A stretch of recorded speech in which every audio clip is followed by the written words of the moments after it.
In this video we are going to define the term cell biology। आज की इस video में हम सेल बायोलॉजी को डिफाइन करेंगे। सेल बायोलॉजी की एक ब्रांच है। The study of the structures and function of cells and cell organelles is called cell biology. The study of the structure and functions of cells and cell organelles is called cell biology.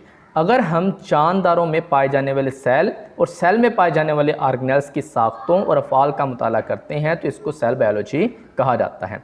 Cell और cell में पाए जाने वाले organelles की साख्तों और अफ़आल का मुताला cell biology कहलाता है। बायोमॉलिक्यूल्स मखसूस तरह से आपस में जुड़ते हैं और वो ऑर्गेनेल्स बनाते हैं। ये जो ऑर्गेनेल्स होते हैं ये दरअसल सब सेलुलर साख्तें हैं और जब बहुत सारे ऑर्गेनेल्स जमा होते हैं तो ज़िंदगी की इकाइयाँ बनती हैं। ऑर्गेनेल्स की अगर आप मिसाल लें तो मसलन माइटोकॉन्ड्रिया, राइबोसोम्स वगैरह हो गए।